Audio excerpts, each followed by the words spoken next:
So under the guidance of a dietitian, I went on a pretty aggressive low-calorie diet that was very specific, and I don't even fully understand it. I just knew that if I trusted the process, that hopefully I'd get results, and I did.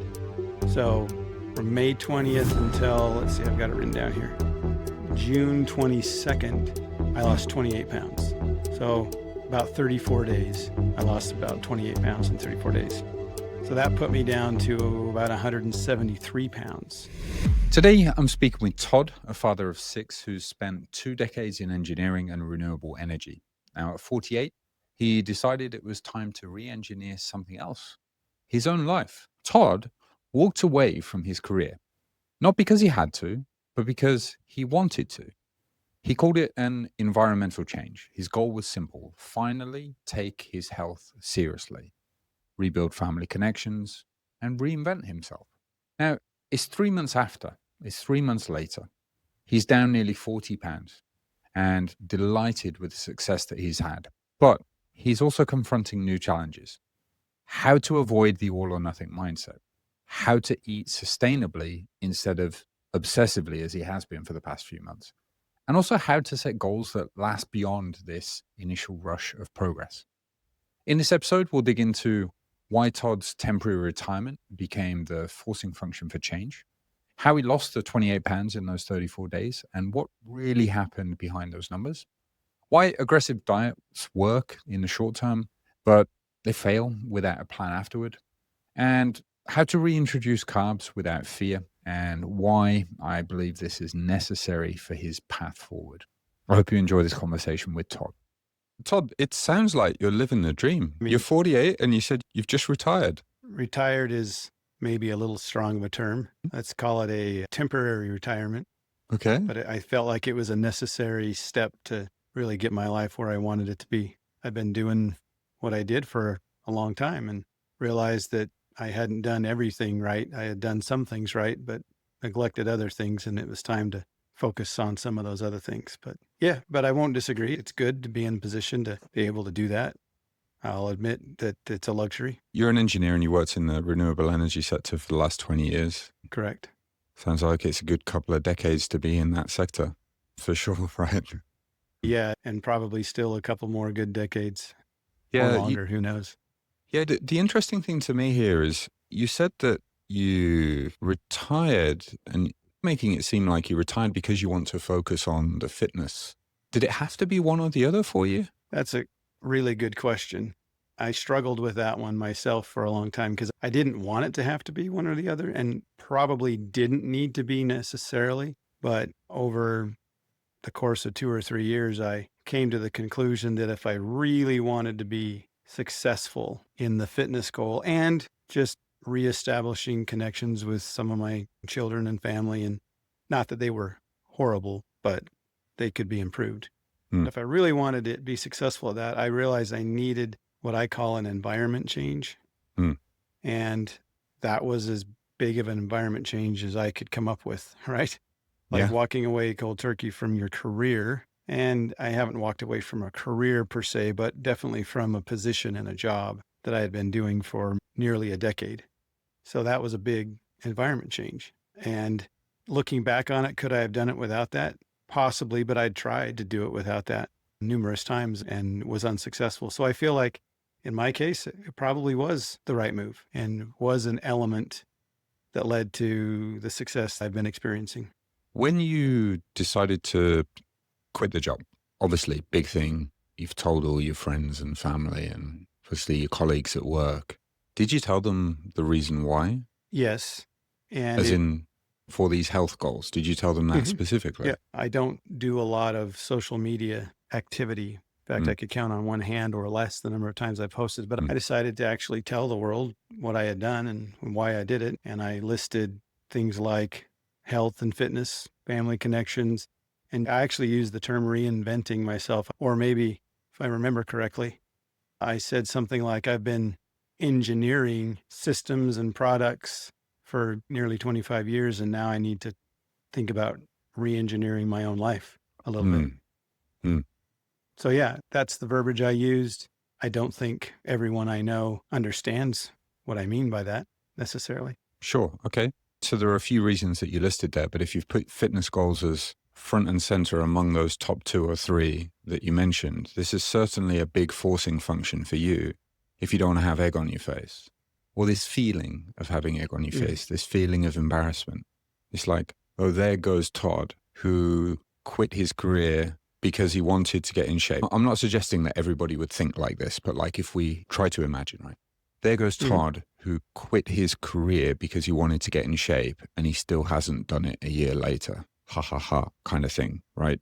If you've got the idea that people will be laughing at you in the back of your mind, this can be a massive forcing function on top of course, the environment change and having the time that you feel you need to dedicate to it, etc. Right? Huge. Sure. I can certainly see that's huge.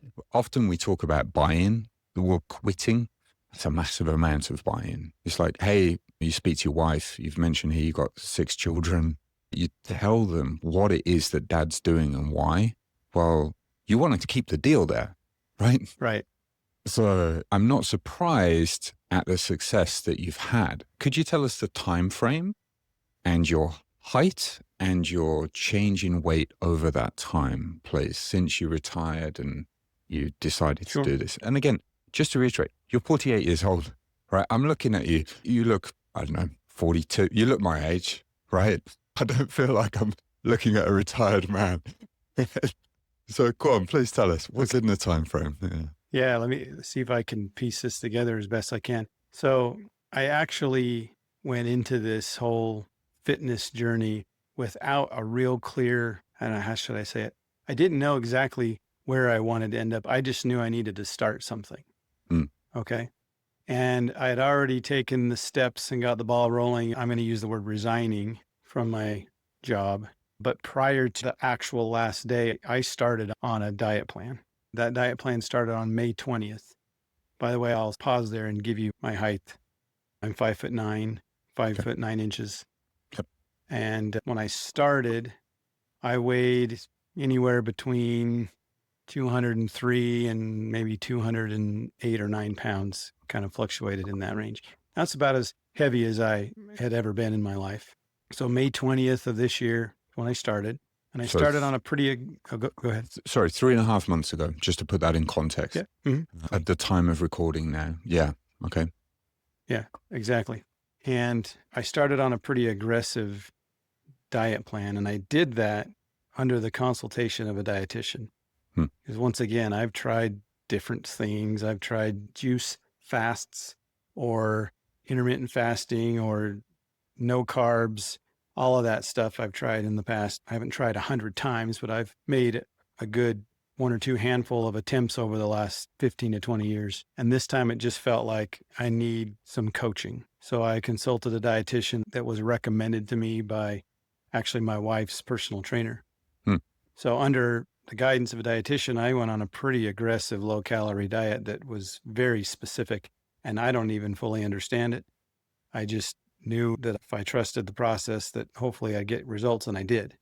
So from May 20th until, let's see, I've got it written down here, June 22nd, I lost 28 pounds.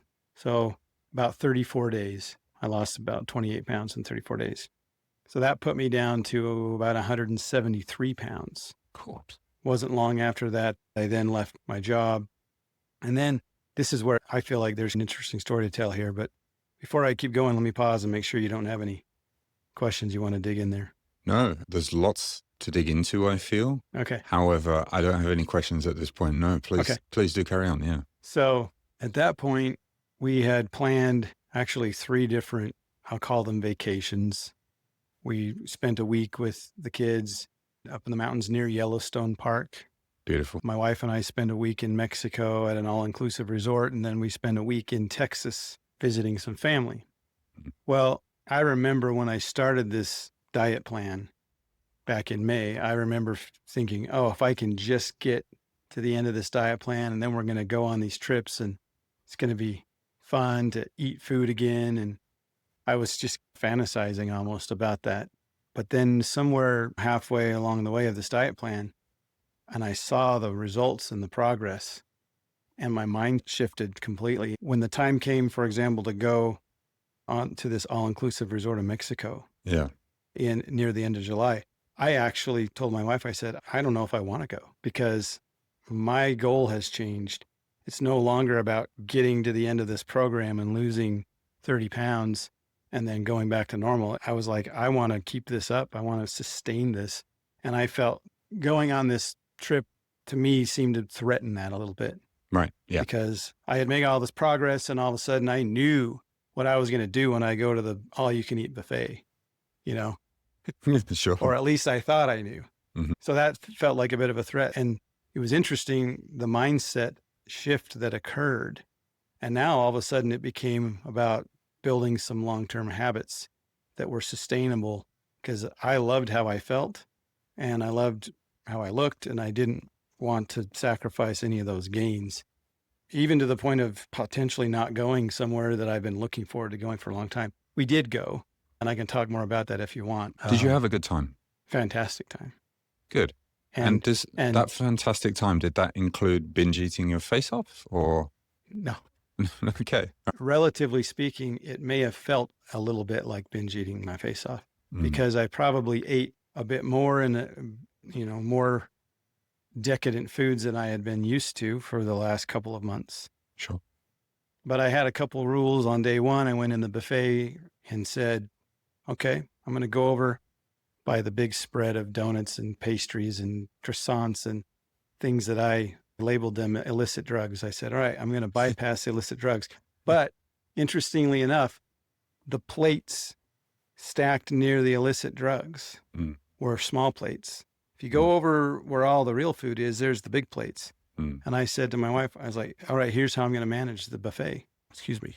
I'm going to get a small plate and get one plate only. And because I couldn't track, I'd been tracking calories at this point. There's no way I could do that in that setting. I had no idea how to manage that.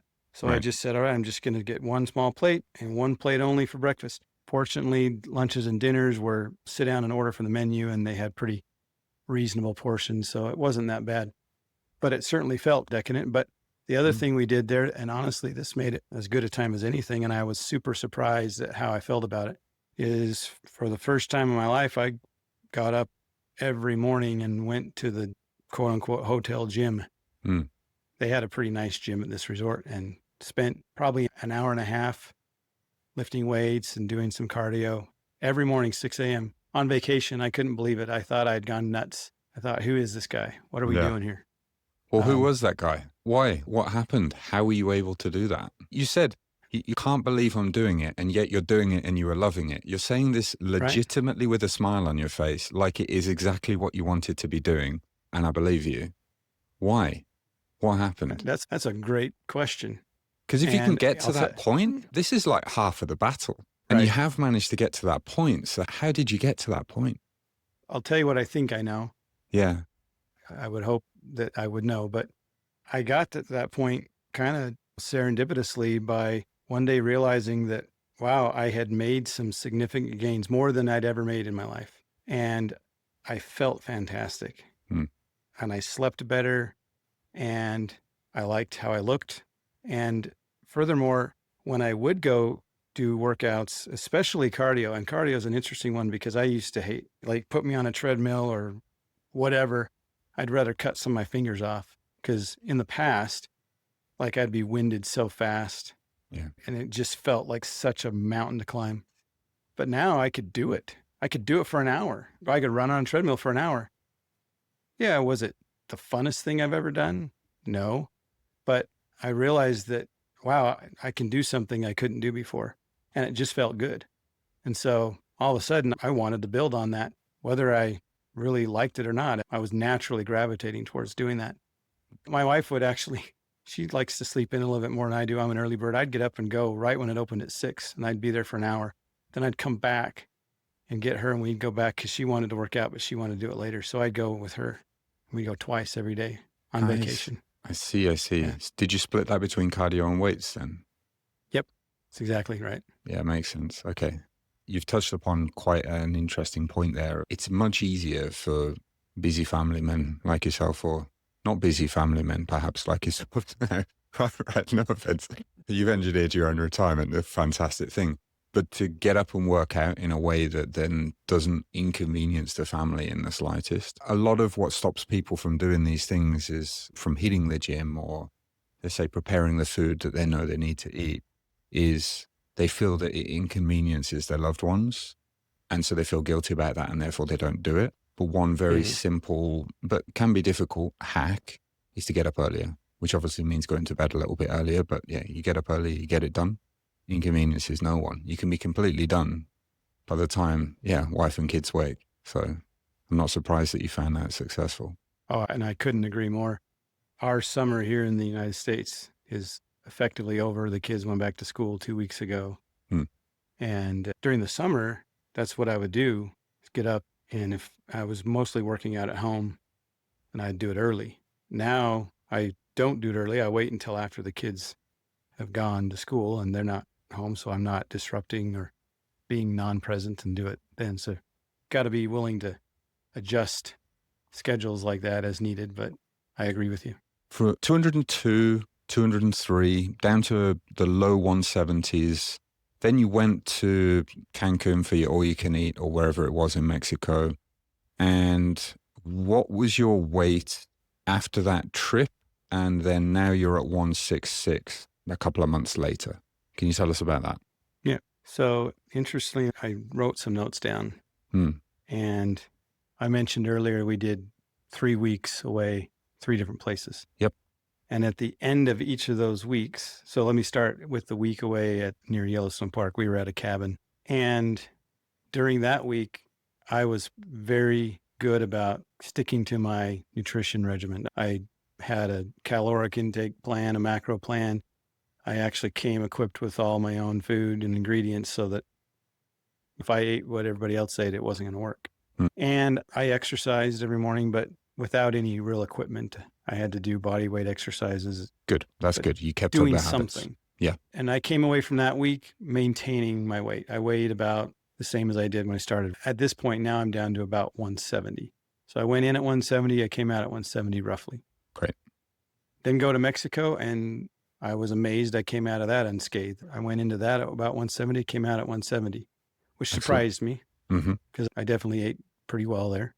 Yep. Then we go to Texas, but of course, I already told you I exercised really pretty robustly during that week. And then the third week, go ahead. I was going to say, normally what I'd expect for people who in that situation, they would gain weight, even doing what you did. And it's not because they were necessarily in a calorie surplus. They may have been at maintenance, but just the increase in the volume of food that they're eating causes them to hold on to more water, gut content, and glycogen, which I'm sure you've heard me talk about before.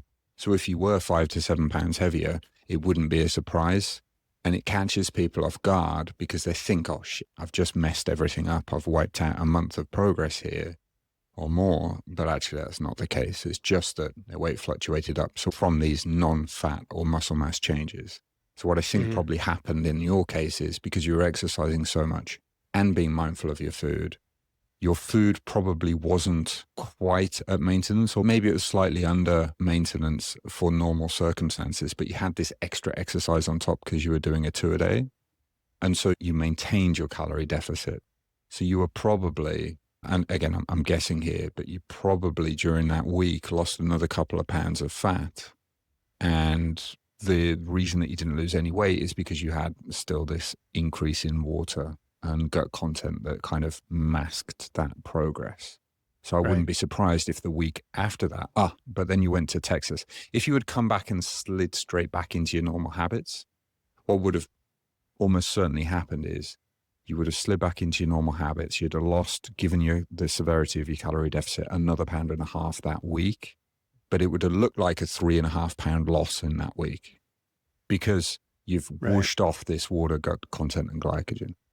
However, you went to Texas, and I love Texas. Certainly love the food in Texas. I know. Yes, I do. I certainly love the portion size in Texas. Order 1 meal, feed 3. Yeah, how did that go? Yeah, I'll tell you about that. And I think your theory is about possibly losing some fat during this time is accurate, and I'll tell you why. So, yes, went to Texas. I'm a smoked beef junkie. Oh, yeah, man. And I had some of the best I've ever had. My brother-in-law, frankly, made it in his backyard, and it was really fantastic. Nice. And You're giving his address it, after, yeah?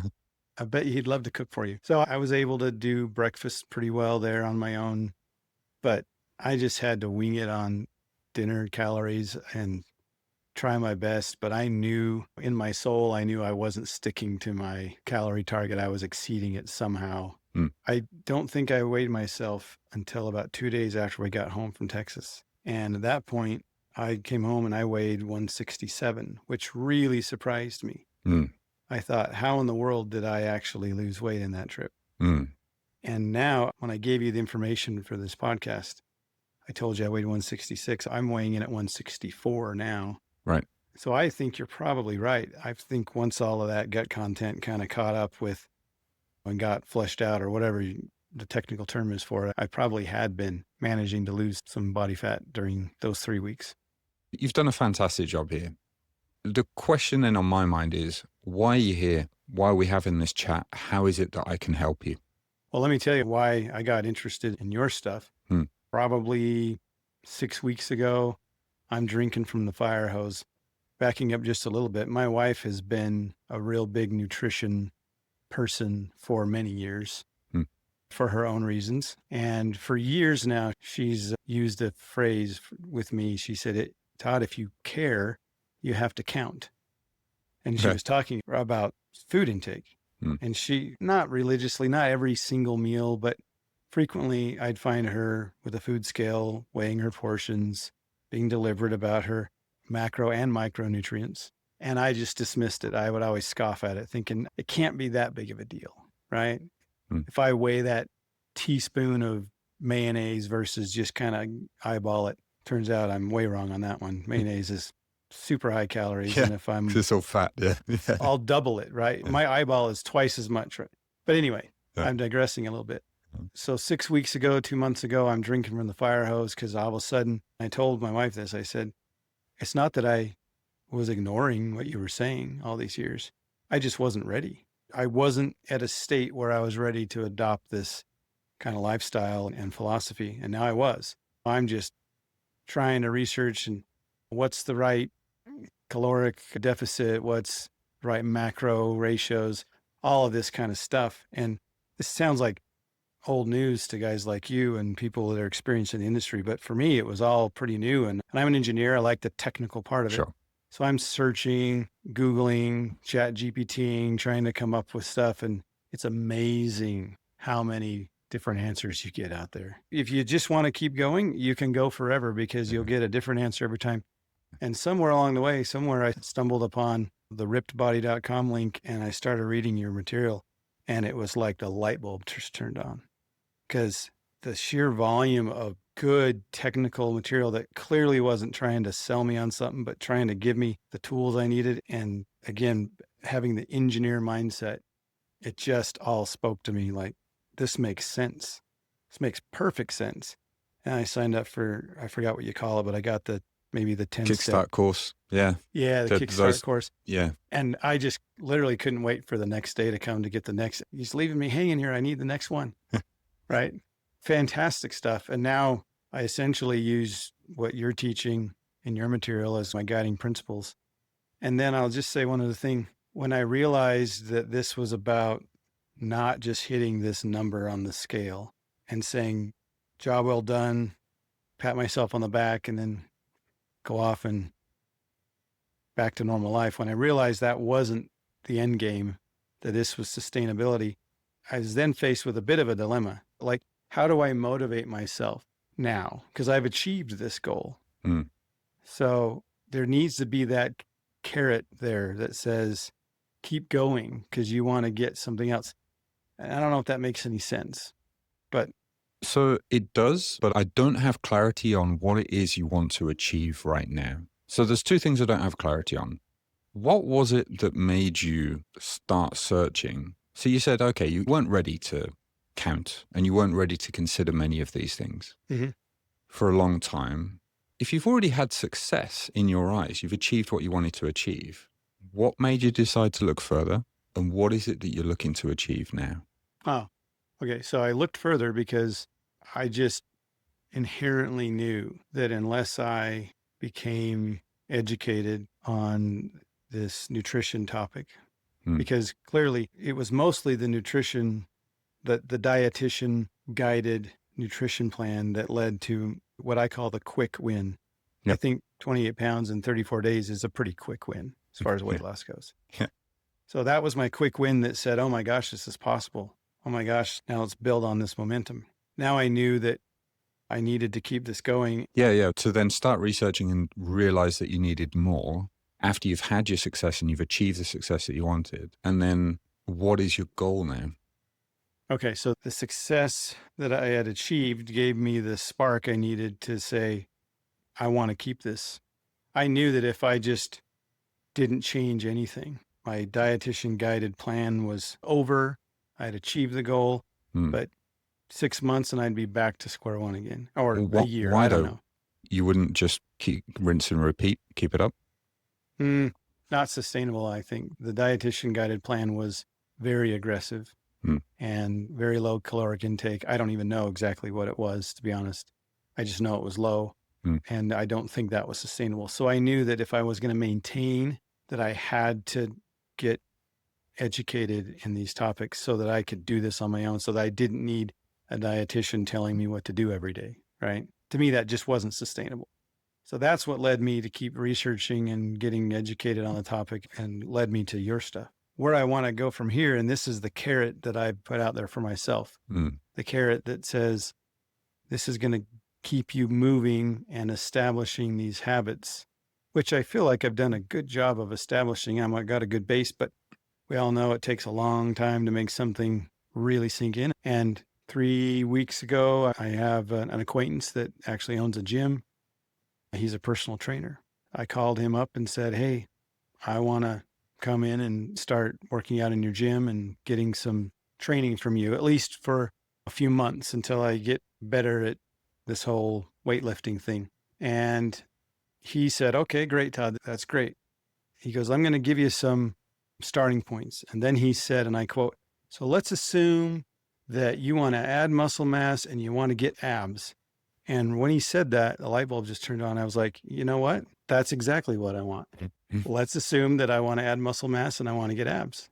And that's it. That's the target. And ever since then, that's been it. That's my carrot. Like, I'm going to march to that goal. And my thought process is that by the time I get to that point, I think some of these habits will have become so entrenched that I'll have a good chance of maintaining this nutrition and fitness routine to keep me going the rest of my life. Okay. Well, look, first thing I want to say is fantastic job so far. Losing 28 pounds in 35 days or whatever it was is exceptionally impressive. The thing that I want you to know about that is of those 28 pounds in the 35 days, did I get that right? Sorry, it's something like Yes.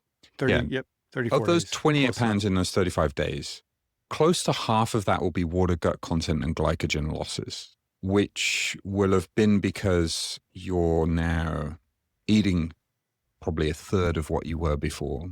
The gut content amount is going to be very low. I imagine you weren't eating that much fiber, and overall food volume much lower. Your carbohydrate was probably cut down to, I would imagine, 0. I imagine it was mostly chicken breasts. And you mentioned chicken breasts and broccoli earlier on the call. I imagine it was probably something similar to that and not much more for many meals. And so in the first couple of weeks, you would have experienced considerably faster weight loss in the latter 2 weeks, where it would be something like, okay, so we've got 35 days, that's 5 weeks, 28 pounds. You'd have lost something like 10 pounds, 8 pounds, 6 pounds, 4 pounds, 3 pounds, something like that. I haven't done the math, but something like that. Is that kind of how that trend in weight loss went? You mean, okay, I've actually got my records here. I'll tell you. Yeah. Like an exponential curve, but the other way. The technical term for that one, but I forgot it. Yep. Yeah. Okay. Day 1, I lost 2.4 pounds. Day 2, 1.8 pounds. Then 1.5, then 1.3, then 0.8. And then that's where it started to settle in at about 3/4 of a pound to a pound a day. Yeah. From Okay. that point. Yeah. Or half a pound. There was a couple times when it didn't go down at all between one day and the next day, but then it would go down a whole pound after that. So it averages out to about 0.8 pounds a day over that entire time period. But yes, you're right. Initially, I think in hindsight, knowing what I know after reading your material, those first 4 or 5, whatever days was probably a lot of water Yeah. content and things. Yeah, exactly. Yeah. So the thing that you need to know here is, and it's a key point, that as you change up your diet from here, which you're about to do or have done recently, you're going to experience rebound in weight. That rebound in weight that you experience isn't sudden fat regain. Because if you're increasing your calories from, I don't know, it was probably 1,000 calories you were eating a day back in that at that time. And if you're doubling your calories, you're quite possibly still in a calorie deficit, a slight calorie deficit at that point. You're eating 2,000 calories a day. You're probably going to experience a bump of 3 to 5 pounds in weight over the course of that week. But you'll still actually be in a calorie deficit slightly in all likelihood. But this Right. catches people off guard because they don't know about these things. Or even if they know, they conveniently forget because the panic sets in. So just bear that in mind. You're an engineer, you can do maths. You know that 1,000 calorie addition is not likely to be anything above your maintenance. And therefore, if it's not above your maintenance, or that this cannot be fat regain, it cannot. So just reassure yourself from that. That's actually something that was a revelation to me. I know exactly what you're describing because I read it on your website. And I read that to my wife because we both have seen the whole scale fluctuation thing and messing with your head a little bit. And I'll admit it has with mine, and I think it has with hers. And that piece of intel there was kind of one of those aha moments where I thought, well, I should have probably thought of that. But not being an expert at all, it's sure nice to hear experts explain that, and then calms you down a little bit and you realize, yeah, you're right. You think the number was, what did you say, 35 or 3,600 calories is the equivalent of a pound of fat. And unless you're doing that every day, you're not gaining a pound of fat because the scale said you went up in weight. Yeah. And that's 3,500 calories above maintenance. And Above that's also maintenance, right? assuming that you're eating 3,500 calories of fat extra above maintenance, because fat is the only macronutrient that can be perfectly absorbed without any loss there. There Right. are metabolic pathways for carbs to be converted, but like the body just prefers the simplest. So yeah, it's just really unlikely. People, even if they binge eat their face off for a whole week and really go absolutely exceptionally crazy, and they gain 10, 15 pounds in weight, there's no way even 7 pounds of that is actual fat. So it's just something to bear in mind. Another thing, if you didn't catch it or you caught it but thought it was a bit of a pain in the ass so you didn't do it, very common, I won't judge you for it. Make sure you're taking your body measurements, 3 on the stomach and 1 on the waist, because that can help calm you down as well. And I'm not saying you, I'm talking about this voice in your head, on your shoulder, that's saying, hey, you're fucking things up, Todd. You're fucking things up, Todd, right? If you've got the data there, your body measurement data, that you can help settle you when you have these moments of panic or when this voice starts telling you those things, right? Because the Right. weight can fluctuate up, but actually you look at your stomach measurements and it's like, oh, it's barely changed by a centimeter. And I know when I lost 5 pounds of fat over the last month, that my stomach measurements went down 2.5 centimeters. So therefore I know that this 5 pounds of weight gain fluctuation that I've experienced over this one weekend when I went to visit family in Texas and had that delicious barbecue, along with the cornbread and maybe a few extra slices that I possibly shouldn't have had and a few beers. You've come back, you weighed 5 pounds more. And absolutely, I believe you should do that and you should enjoy yourself, because we're the product of our habits, not the occasions. You can look and you're like, well, I'm only 1 centimeter above. But if it took me 2.5 centimeters when I lost the 5 pounds of fat, hey, logically, that cannot be fat regain, right? Right.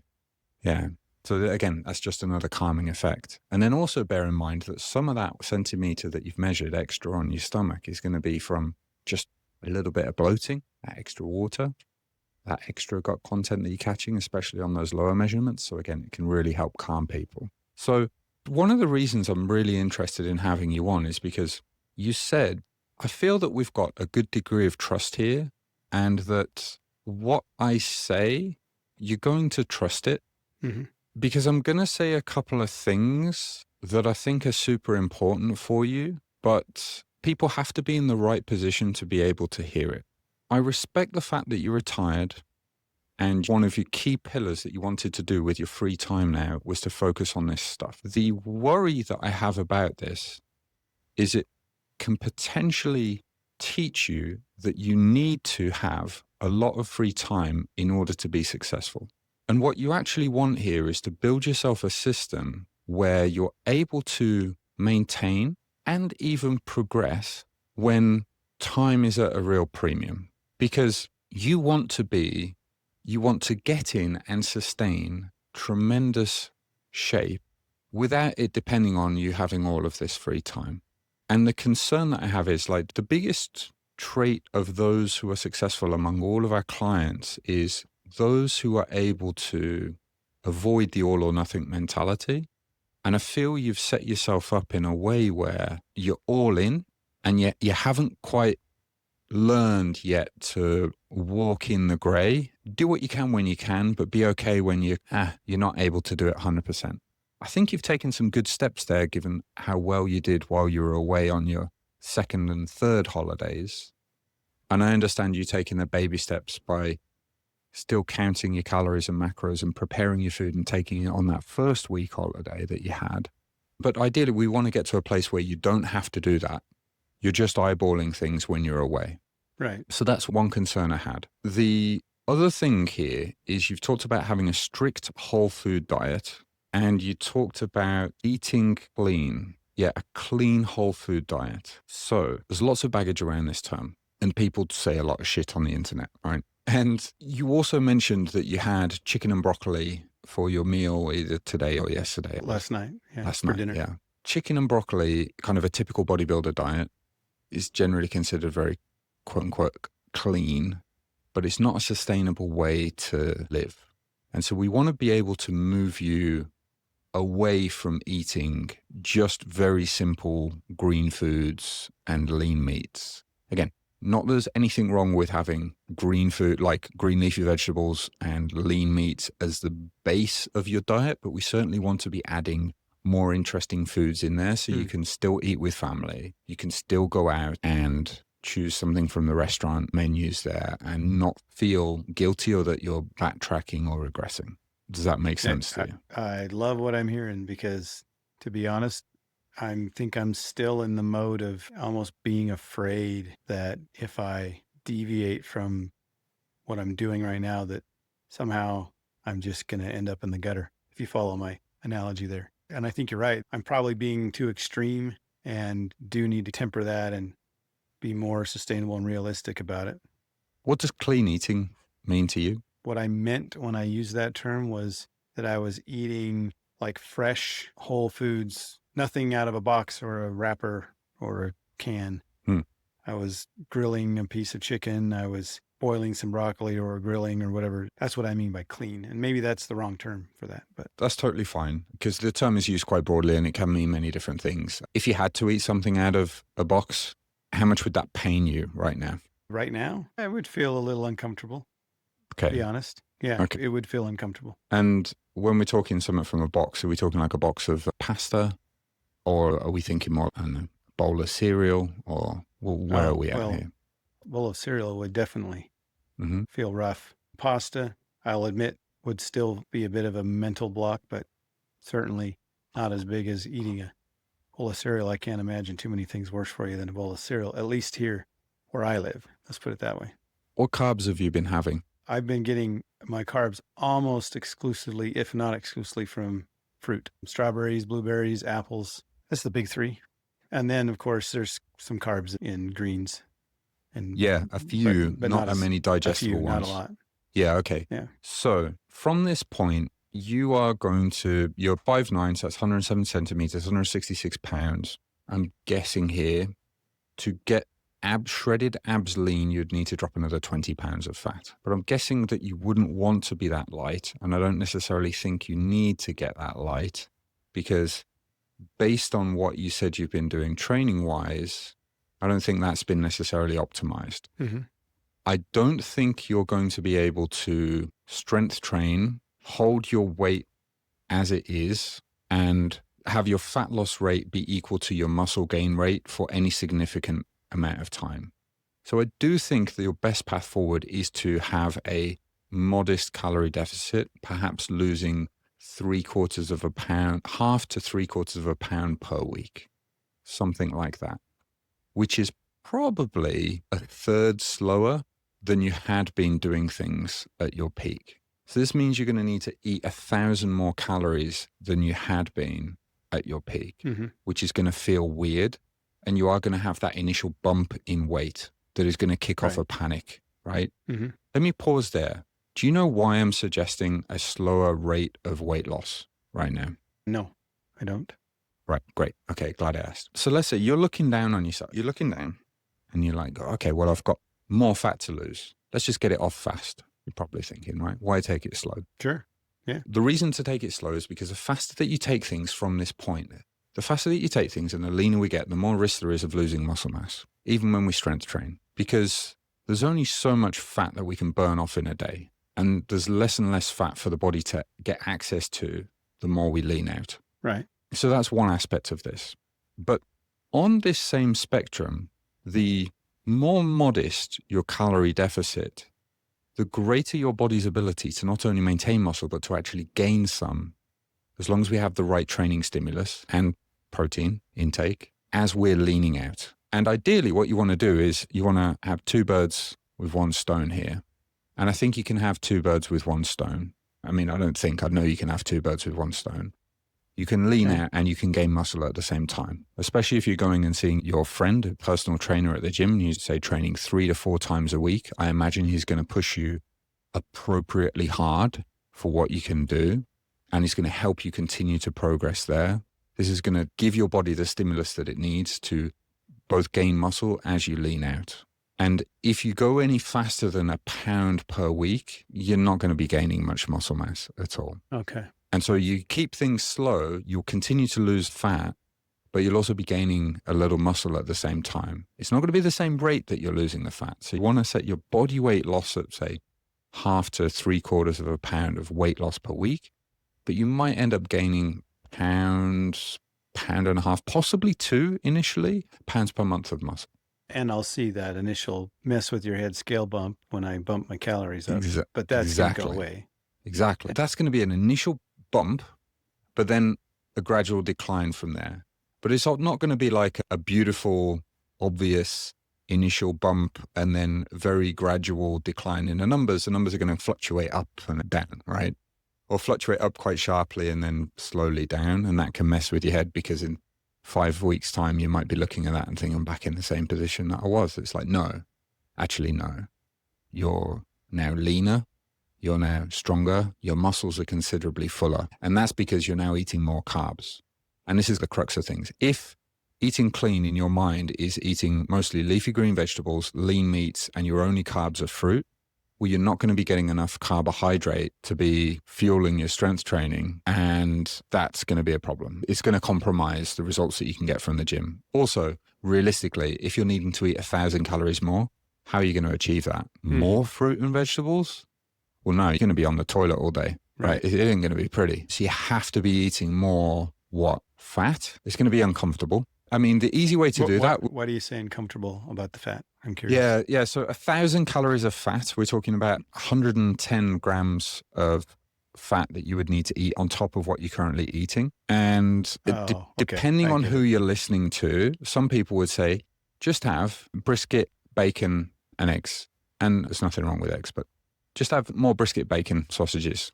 And that would be delicious. And I'd love to tell you to do that. But the problem is high saturated fat diets, especially like high animal fat diets, it's not very good for long-term cardiovascular disease and coronary heart disease risk. Right. Again, depending which area of the fitness industry you listen to, there's certainly an echo chamber that will tell you that's absolutely the way to go. I would say follow the data and do not take that risk. Do not take the risk of following what is currently in trend in Podcastistan. And then you have to be thinking, okay, how would I get another 1,000 calories from unsaturated fat? Okay, now we've got more olive oil, a lot more olive oil on my salad, cheeses, again, saturated fats, nuts. It's just a bit tough, right? So you're going to have to increase the carbs. Got it. And so eat the bread. I want you to eat the bread. I want you to eat pasta. I want you to eat rice. And I want you to look at those numbers and be like, okay, it doesn't matter what the size of the bread is. It doesn't matter what the volume of the potatoes are on your plate. What matters is the actual carb amount that is in there. Okay. And so when you go to potatoes, especially like boiled potatoes that you've chopped up and put in the air fryer even, the volume's going to be very large and that's going to feel very strange. But the actual carb number is going to be quite low, not compared with the fruit, quite low compared with, say, the rice or bread.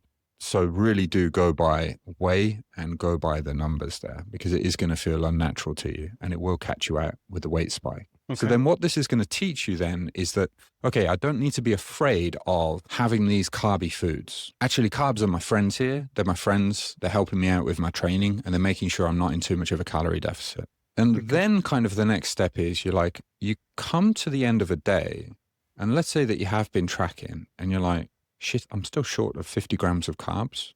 And you've got a kid's cereal box in the cupboard and you're like, okay, it's not all bran, which would probably be a better choice. It's Fruit Loops or whatever, right?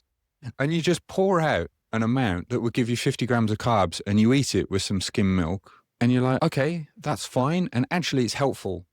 It's actually aiding me towards my goals, because there's nothing in this that in this quantity, given the context of my broader diet, that is deleterious to my health. Let me make sure I got you right. Yeah. You just endorsed eating a measured quantity of Fruit Loops. If 50 gram, not if really it a got major me quantity. if it bridged the gap on a daily carb intake. Yeah, 100%. Okay. Yeah, absolutely. You're also going to have some people who will tell you that having a pint of Coke is a terrible idea. And certainly before bed, you wouldn't want to do that. But that's not because of the sugar. That's because of the caffeine. Yeah, exactly. Right. But let's say that you really craving a Coke, a real Coke, not the Diet Coke, and you wanted to, not there's anything wrong with Diet Coke. I actually think that's a very good swap. And people will tell you that data suggests you swap over for, if you've got you like your sodas, you have a weight problem, you're looking to lose weight, switching over to diet sodas, very, very good idea. Lots of research around that. Very safe. Now, let's say that you are really craving a regular Coke. If you can fit that in your budget, your calorie budget, absolutely, you can totally have at it. That's okay. Because here's the thing to realize. I've mentioned this before. I may have written about it. You're not going to get extra health points from eating extra keen or clean, or keeping everything super quote unquote clean, right? Once you've hit your micronutrient needs for the day, once you've hit your protein number for the day, you're already eating the good things that you want to be eating, right? You've got your protein in there, you've got a bit of dairy, you've got your fruits and your vegetables, like all of your needs are now met. It's okay to add in some quote unquote unclean foods, as long as it's not pulling you away from your goals because it is causing you to consistently overconsume them, if that makes sense. And that's probably my biggest hang up, honestly. It's knowing that unchecked consumption of those kinds of foods over the course of many years, let's be fair here, has led me and probably 90% of the society I live in getting overweight. Although that's probably also an unfair assessment, because it wasn't just unchecked consumption of those kinds of foods. It was unchecked consumption of food in general and sedentary lifestyle. But still, mentally, when I think, oh, I eliminated that stuff and I lost weight, if I reintroduce it, it's going to go the other direction. And you're assuring me that isn't necessarily true, as long as it fits in your daily budget. Yeah. Right? It's okay. That's what you're saying. Yeah, exactly. I step back and say this all back to you a little bit, the big picture. Please. You correctly assessed that in my mind, I was thinking, I've still got some fat to lose. So why don't I just keep going and burning at a pretty high rate? Although not as high as I did, not the nearly a pound a day or 0.8 pounds a day, whatever it was, but maybe a 1.5 pounds a week or 1 3/4 pounds a week. That's kind of where my head was at. But you're saying, no, scale that back to maybe 1/2 to 3/4 pound a week. Set your calorie deficit based on that loss rate. And then I'm going to run less of a risk of losing muscle mass, and probably actually the other way is probably gain more muscle mass as a result of my training and still lose that fat. It'll just take longer to lose it. Yeah. Did I say And that back correctly? you did. And there's another reason to do this actually. And that's because you're going to be feeling good for much longer. So losing the first, let's say someone diets from being overweight to shredded abs. It doesn't happen very often, right? There's stalls, jump starts, etc. It tends to go in phases. But let's say someone goes from overweight to shredded abs. The first half of that diet is relatively easy. The second half sucks and progressively sucks more and more and more. And that's because the leaner we get, the more the body fights back, the more hunger, fatigue creeps in, the more food focus we get, fixation. It's like, oh, where am I getting my next meal from, right? Any bodybuilder listening can really relate to this. Anyone, perhaps even yourself, for the latter half of your brutal 35 days. And the concern here is that you'll set up a pattern that you simply can't sustain. Whereas if you were losing 1.5 pounds to 1.75 pounds per week, if you have been, then this means you need to add in 750 to, I don't know, add in 800 calories a day right now. That would be my recommendation, right? Now, all of a sudden, your diet is much more sustainable. Your fatigue, the point at which the fatigue is just too high, the point at which the brain fog is too high, the point at which your hunger is just overwhelming, has now been pushed far back. You're going to be able to sustain this longer. And you already said to me that part of the reason that you want to do this is because you're feeling just so damn good now. And that's why you want to carry it on. So we want to continue to be feeling fantastic for as long as possible. So there's continue feeling good, which is going to make you carry on doing it. And that's much easier if you take things more slowly. And also taking things more slowly, you're going to be gaining more muscle and strength at the same time.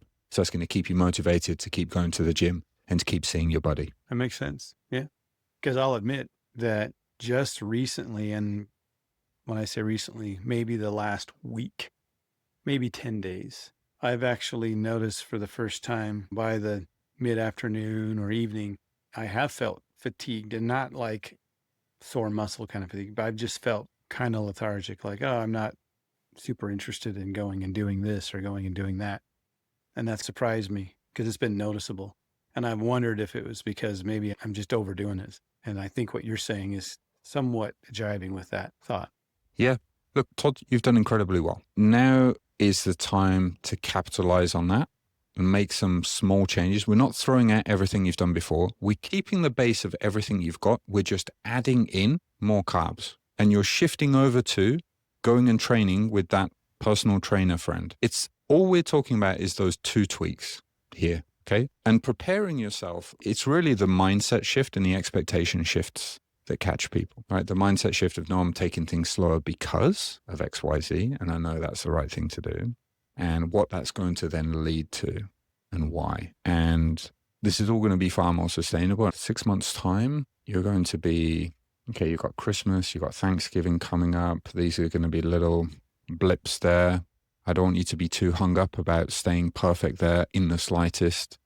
You just go into it and you eat sensibly. This is not a binge eating scenario. And I believe you will be able to do that because you haven't been starving yourself coming into it, which is a problem that a lot of people have. Right. So I think you're going to be okay there. But it is going to derail you a little bit temporarily. But I think in 6 months, you're talking about being another 15 pounds down in weight. Yeah, something like that.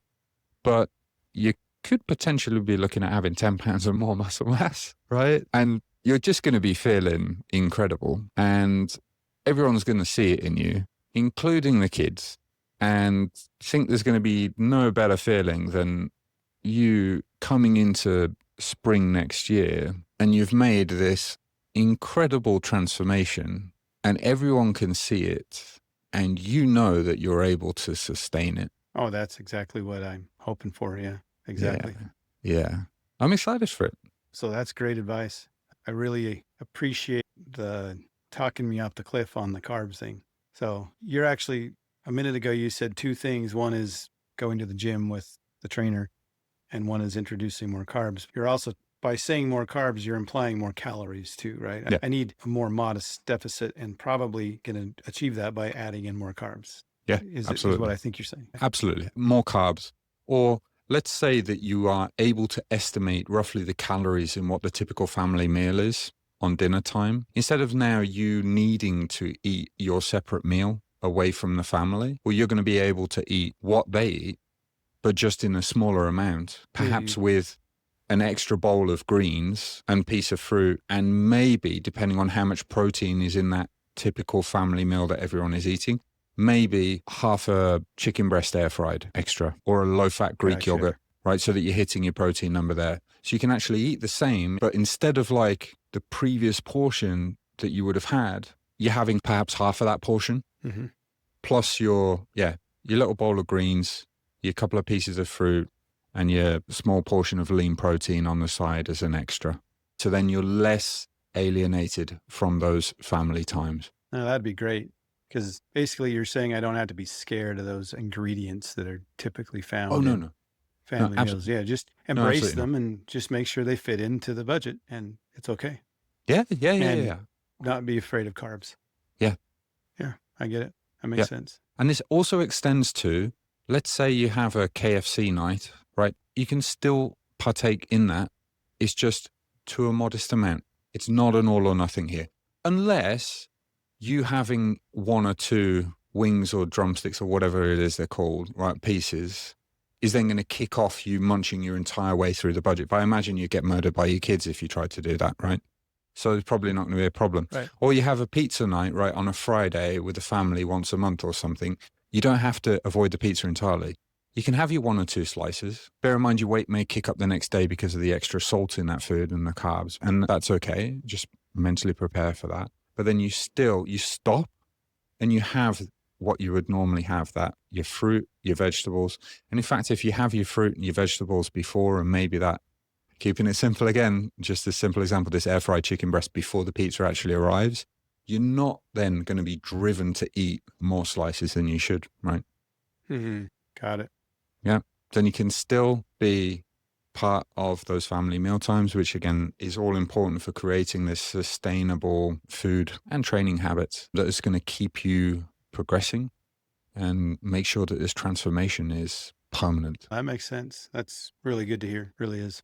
And then the knock-on effects that this is going to have to your kids as well, it's going to be magic. Even if they don't say it, they're leading by example. So you've gone extreme, and maybe you haven't talked about this, but what's that shown them is that to get an extreme result, you need to do extreme things. If you are now able to knock things back into this much more calmer, more sustainable way, you can say, wow, Dad, wow, oh my goodness. And they're probably not going to say this. I'm sure a few of them are teenagers and I don't know what type of conversation you have, but you're just really leading by example here and showing them that, yeah, this can be done in a way that fits with everybody's lives still. Yes, sacrifice is necessary, but it doesn't have to be this all or nothing. And I just think it's a fantastic example that you'll be setting there. Thank you. Yeah. All right, Todd, I appreciate you coming on and sharing. Thank you so much for your time. And let us know how you get on. Been a pleasure. I appreciate you having me on. And I'll stay in touch for sure. Thank you for listening. If you're not already subscribed, make sure you go to rickbody.com and enter your email address in the box there to get our 15-day transformation kickstart course. You'll get our training programs, nutrition setup guide, the nutrition logger that we use with coaching clients, and the course will take you through the most common mistakes that people make with their nutrition and training that hold people back, so you know how to avoid them. And that is all free. And if you're interested in coaching, please head to rickbody.com/coaching, and I'd love to see how we can help. All right, thanks again, and I'll catch you next time.